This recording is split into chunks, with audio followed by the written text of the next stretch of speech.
नमस्कार मंडळी. एक्झिक्युशन सिरीजमध्ये तुमचं स्वागत आहे. आता ऑर्डर 21 म्हटलं की डोळ्यासमोर येतात तब्बल 106 रूल्स. पण घाबरायचं काहीच कारण नाहीये. आपण हा हत्ती आरामात 1 बाईट ॲट अ टाइम संपवणार आहोत.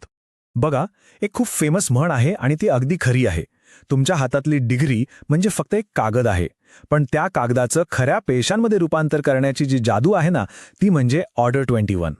हो, 106 नियम आहेत, मान्य आहे. पण आपण ते सगळे एकदम नाही बघणार. आपण स्टेप बाय स्टेप जाणार आहोत.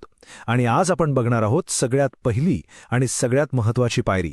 तर आजचा आपला फोकस काय आहे? 2 मुख्य प्रश्न. 1. अंमलबजावणीसाठी अर्ज करायचा कसा? आणि 2. हे काम नक्की कोणता कोर्ट करणार आहे? चला, या प्रश्नांची उत्तरे शोधूया. ओके, सो एक्झिक्युशनच्या या गेमचे काही बेसिक ग्राउंड रूल्स आहेत. हे समजले की सगळं सोपं होऊन जाईल. तर बघा, टेबल अगदी सरळ आहे. अर्ज कोण करणार? अर्थात जो जिंकलाय तो, म्हणजे आपला डिग्री होल्डर. कोणाविरुद्ध? जो हरलाय त्याच्या विरुद्ध, म्हणजे जजमेंट डेटर. आणि यासाठी वेळ किती मिळतो? तब्बल 12 वर्ष. भरपूर वेळ आहे. आणि सगळ्यात महत्त्वाचा प्रश्न, कुठे अर्ज करायचा?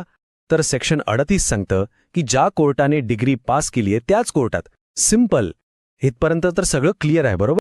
पण खरी गंमत, खरा ट्विस्ट आणि सगळ्यात जास्त कन्फ्युजन तेव्हा सुरू होतं जेव्हा जजमेंट डेटरची प्रॉपर्टी, म्हणजे त्याची मालमत्ता, दुसऱ्याच शहरात असते. मग काय करणार? हेच ते कन्फ्युजन आहे जिथे सगळे अडकतात. विचार करा, तुम्ही केस जिंकलात मुंबईमध्ये, पण जो माणूस हरलाय त्याची फॅक्टरी आहे पुण्यात. आता मुंबई कोर्टाचे अधिकारी काय पुण्यात जाऊन जप्ती करणार का? नाही, त्यांना तो अधिकारच नाहीये.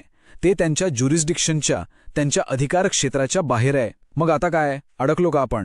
नाही, अजिबात नाही. आणि इथेच कायदा आपल्या मदतीला येतो. सेक्शन 39 सोबत. याला म्हणतात ट्रान्सफर ऑफ डिग्री. आणि हे या प्रॉब्लेमवरचं एक परफेक्ट, एकदम जबरदस्त सोल्युशन आहे. याला समजायला सगळ्यात सोपी आयडिया म्हणजे रिले रेस. इमॅजिन करा, मुंबई कोर्ट ज्याने डिग्री पास केली तो आहे आपला पहिला रनर. तो फक्त पहिला लॅप पळतो आणि त्याच्या हातातला बॅटन म्हणजे एक ट्रान्सफर सर्टिफिकेट आणि डिग्रीची कॉपी पुणे कोर्टाच्या हातात देतो. आणि मग पुणे कोर्ट, ज्याच्या एरियामध्ये ती प्रॉपर्टी आहे, तो बॅटन घेऊन रेस फिनिश करतो, म्हणजे एक्झिक्युशन पूर्ण करतो. एक नाही, एकदम सोपं आणि लॉजिकल. आता इथे अजून एक महत्त्वाची गोष्ट आहे, ट्रान्सफर आणि प्रिसेप्ट यातला फरक. सेक्शन 39 मधला ट्रान्सफर म्हणजे पूर्ण रेस दुसऱ्याच्या हातात देणं. पण समजा तुम्हाला कळलं की तो जजमेंट डेटर आजच्या आज पुण्यातली फॅक्टरी विकायला काढतोय. आता पूर्ण ट्रान्सफर करायला वेळ नाहीये. अशा एमर्जन्सी सिच्युएशनमध्ये मुंबई कोर्ट सेक्शन 46 खाली एक प्रिसेप्ट पाठवतो. प्रिसेप्ट म्हणजे एक SOS, एक एमर्जन्सी ऑर्डर.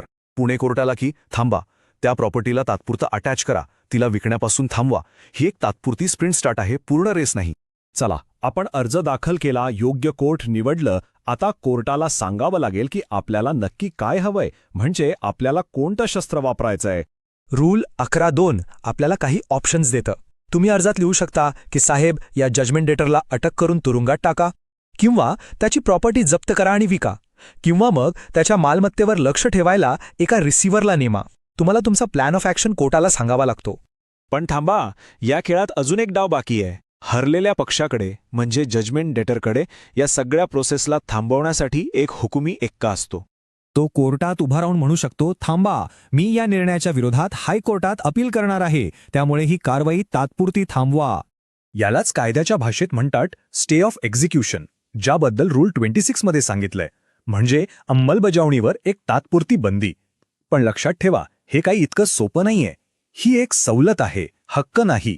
कोर्ट सहसा म्हणतं, ठीक आहे, आम्ही कारवाई थांबवतो, पण त्याआधी तुम्ही सिक्युरिटी म्हणून काही रक्कम कोर्टात जमा करा, म्हणजे पळून जायला संधी नाही. ओके, तर मग आज आपण जे काही पाहिलं त्याचा एक क्विक रिकॅप घेऊया. तर लक्षात ठेवण्याचे मुद्दे: 1. अर्ज 12 वर्षांच्या आत करा. 2. सुरुवात नेहमी डिग्री देणाऱ्या कोर्टातूनच होते. 3. मालमत्ता दुसऱ्या शहरात असेल तर रिले रेस आठवा आणि डिग्री ट्रान्सफर करा. 4. अर्जामध्ये तुम्हाला कारवाई कशी हवी आहे हे स्पष्टपणे लिहा. आणि 5. हरलेला माणूस स्टे घेऊ शकतो, पण त्याला सहसा सिक्युरिटी भरावी लागते. आणि आता पुढच्या भागासाठी एक महत्त्वाचा प्रश्न. जर जजमेंट डेटरने पैसे दिलेच नाहीत तर त्याला खरंच तुरुंगात टाकता येतं का? याचं उत्तर जरा कॉम्प्लिकेटेड आहे. ते काय आहे हे जाणून घेण्यासाठी पुढचा भाग नक्की बघा. हा भाग आवडला असेल तर लाईक, शेअर आणि सबस्क्राईब करायला विसरू नका. भेटूया पुढच्या वेळी. जय हिंद, जय महाराष्ट्र.